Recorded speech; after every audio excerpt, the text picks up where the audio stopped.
మాత్రం మారనగా ఒక రాజు ఉండేవాడు.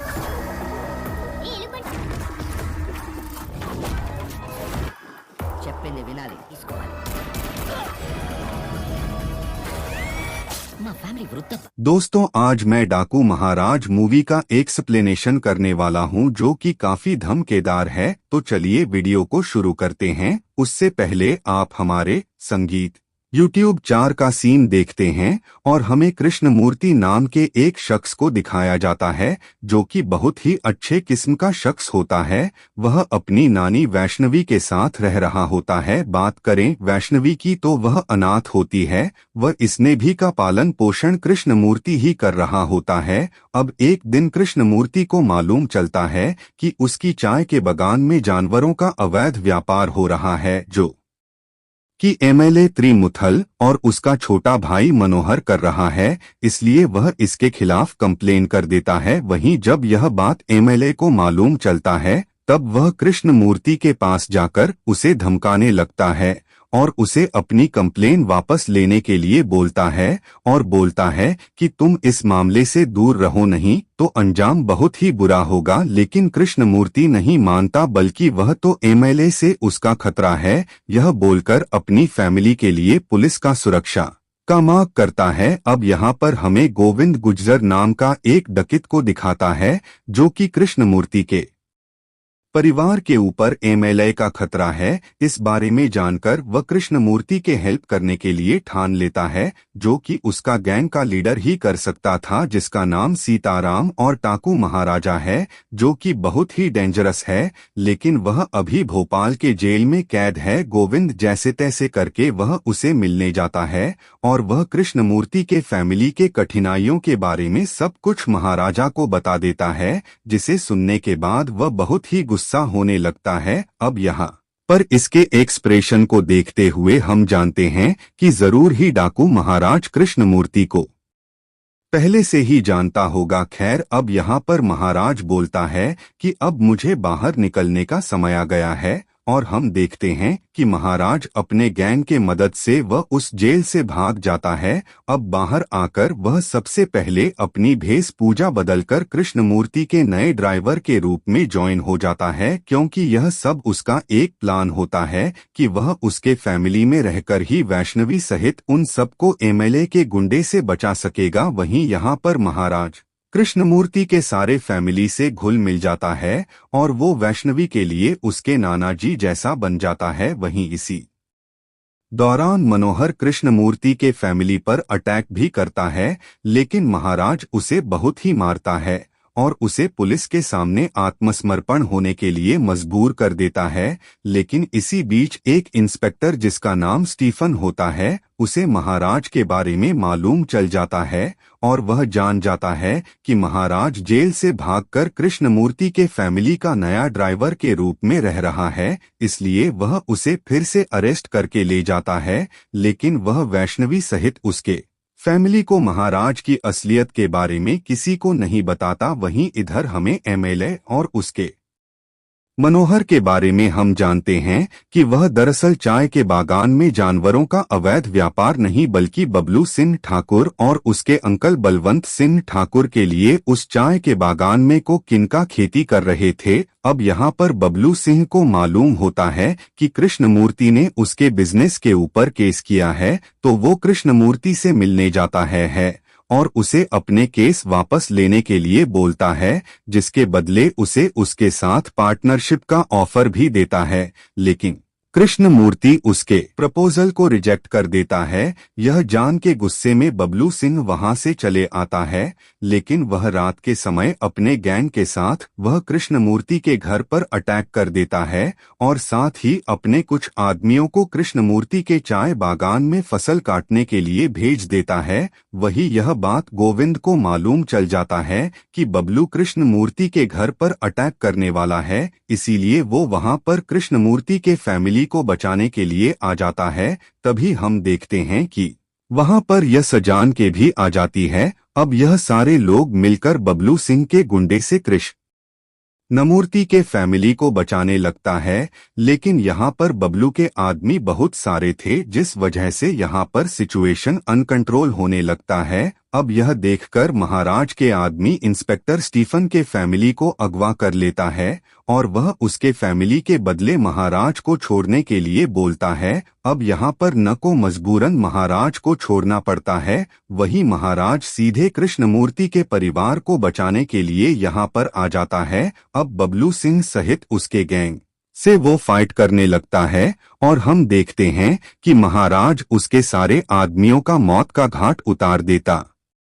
है, लेकिन इसी दौरान वह काफी इंजर्ड हो चुका था, इसलिए उसे हॉस्पिटल में एडमिट करवाया जाता है। अब यहाँ पर हॉस्पिटल में सब लोग जानना चाह रहा होता है कि आखिर यह शख्स कौन है और हमें बचाने के लिए इन्होंने अपनी जान जोखिम में क्यों डाला। तब यहाँ पर गोविंद महाराज के पास्ट के बारे में बताने लगता है और हमें साल 1992 का सीन दिखाया जाता है। चंबल डिवीजन के बजरंगपुर गांव का। उस वक्त बजरंगपुर गांव में पानी का अकाल था। वहीं गोविंद सहित अभी जितने भी डाकू गैंग में है, उस वक्त सभी यहाँ पर किसान थे। गांव में पानी न होने के कारण अनाज को उजना बहुत ही मुश्किल था। वहीं यहाँ पर बलवंत सिंह अपनी फैमिली के साथ रह रहा होता है, जो कि बहुत ही धनी होता है।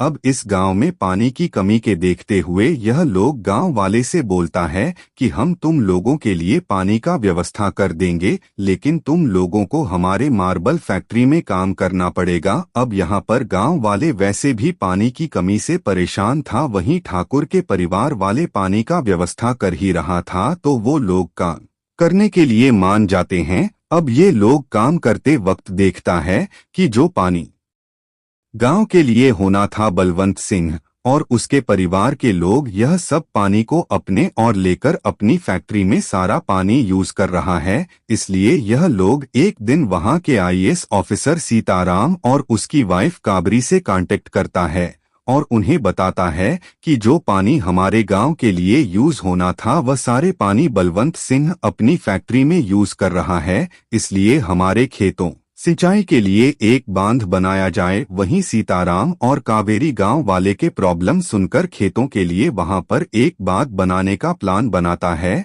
और बलवंत के फैक्ट्री को क्लोज करवाने का प्रस्ताव डिस्ट्रिक्ट कलेक्टर नंदिनी के पास भेज देता है। वही हम जानते हैं कि कलेक्टर नंदिनी जो है वो बलवंत सिंह का वाइफ होती है। अब यहाँ पर बलवंत सिंह को उसके वाइफ के थ्रू से गवाले का प्रस्ताव, जिनको सीताराम और कावेरी ने नंदिनी तक पहुँचाया था, वह मालूम चल जाता है। इसीलिए बलवान सीताराम से मिलकर उसे रिश्वत देने की कोशिश करता है, लेकिन सीताराम एक नेस्ट ऑफिसर था, इसीलिए वह बलवंत का प्रपोजल को डिनाइड कर देता है। वही वहां से बलवंत गुस्से में वापस आता है और गांव वाले को सबक सिखाने के लिए वो गांव में जाकर बुढ़े से बच्चे तक को सारे आदमी को मारना शुरू कर देता है। वहीं जब यह बात सीताराम को मालूम चलता है, तब वो बहुत ही गुस्से हो जाता है और वह भी बलवंत सिंह के घर जाकर उसके सारे आदमियों को मारना शुरू कर देता है। वहीं उस वक्त बलवंत सिंह और उसका बड़ा भाई घर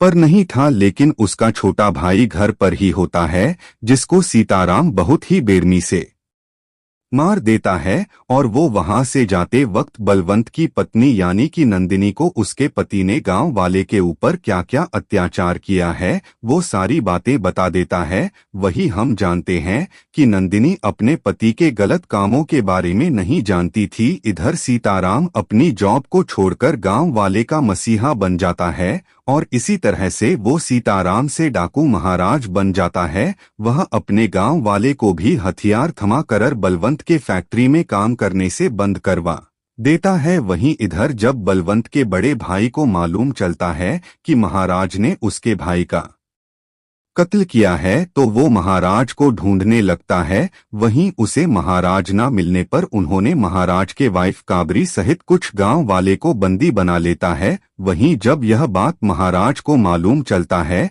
तो वो बलवंत के बड़े भाई को ढूंढकर उसे जान से मार देता है और इसी तरह से महाराज गांव वाले के साथ रहने लगता है। इसी बीच काबरी प्रेग्नेंट हो जाती है। वहीं उधर बलवंत के भतीजा बबलू सिंह अपने बाप की मौत का बदला लेना चाहता था, इसीलिए वो तिहार काका देखकर काबरी को किडनैप करना चाहता था, लेकिन यह जानकारी नंदिनी को मालूम चल गया और वह काबरी को किडनैप होने से बचा लेती है और वह भी गवाली को सपोर्ट करने लगती है और वह अपने पति बलवंत के बारे में बताते हुए बोलती है कि मार्बल फैक्ट्री के नाम पर वो लोग इलीगल नशीली दवाइयों का व्यापार कर रहा है और इन सब में मिनिस्टर उधम सिंह भी शामिल है। वहीं यह बात काबरी महाराज को बता देती है। अब महाराज नंदनी द्वारा दी गई जानकारी के अनुसार वह उधम सिंह को किडनैप कर लेता है और उन्हें अपने इलीगल कामों को कबूल करवा लेता है। अब यहाँ पर महाराज को बलवंत के खिलाफ ठोस साबूत हाथ लग गया था और वो सारे एविडेंस हाई ऑफिसर को पहुंचाने का प्लान बनाने लगता है, लेकिन उसी वक्त बलवंत उसे अपने पास कॉल करके बुलाता है क्योंकि उसे उसकी वाइफ नंदनी के धोखे के बारे में मालूम चल चुका था और वह नंदनी को मारने वाला था। इसीलिए वह महाराज को उसे बचाने के लिए अपने पास कॉल करके बुला लेता है। वहीं नंदनी के बारे में महाराज सहित सारे गांव वाले को मालूम चल जाता है और सारे आदमी इस बार बलवंत और उसके सारे खानदान को मारने के लिए निकल जाते हैं। लेकिन तब तक बलवंत नंदिनी के कलाई काट चुका था और उसकी बेटी को भी इंजर्ड कर दिया था।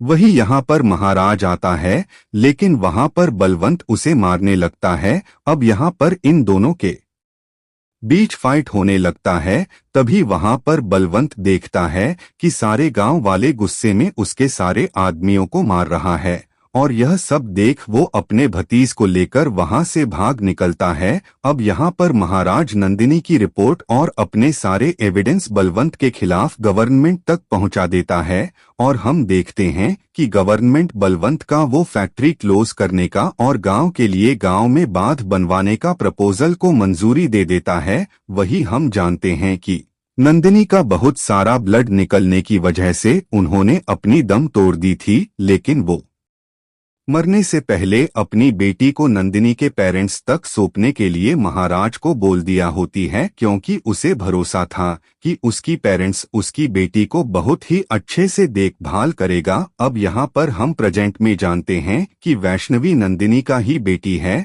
और कृष्णमूर्ति नंदिनी का ही पिता होता है। यहाँ पर हम जानते हैं कि नंदिनी अपने पेरेंट्स के खिलाफ जाकर बलवंत से शादी करके अपने घर को छोड़ दिया था। यहाँ पर कृष्णमूर्ति अपनी बेटी के बारे में जानकर बहुत ही दुखी होने लगता है। वहीं दूसरी तरफ बलवंत को मालूम चल चुका होता है कि महाराज जड़ है और वह अभी हॉस्पिटल में एडमिट है, इसीलिए वह अपने आदमी सहित हॉस्पिटल पर अटैक कर देता है। लेकिन बलवंत के आदमियों को कृष्णमूर्ति के फैमिली सहित महाराज के गैंग और स्टीफन हॉस्पिटल के अंदर आने से रोकने लगता है। लेकिन बलवंत हॉस्पिटल के अंदर आकर अपनी बेटी वैष्णवी को फोर्सफुली ले जाने लगता है कि तभी यहाँ पर महाराज को होश आ जाता है और वो बलवंत के सारे आदमी सहित बलवंत को मारकर वैष्णवी को बचा लेता है और वह अपने आप को उनको हवाले कर देता है। वहीं कुछ साल के बाद हम देखते हैं कि महाराज जेल से रिहा हो जाता है और काफी वर्षों के बाद अपनी वाइफ कावेरी और सारे फैमिली से मिलता है और वह अपने फैमिली के साथ उस बात का उद्घाटन करने के लिए जाता है जिसको उन्होंने गांव वाले के लिए बनवाया था। और हम जानते हैं कि उस बात का नाम नंदिनी के नाम पर होता है और यह मूवी यहीं पर खत्म हो जाता है। तो दोस्तों, आई होप आपको यह मूवी एक्सप्रेशन वाला वीडियो अच्छा लगा हुआ हो। अगर आपको वीडियो अच्छा लगे तो वीडियो को लाइक करके हमारा धन्यवाद।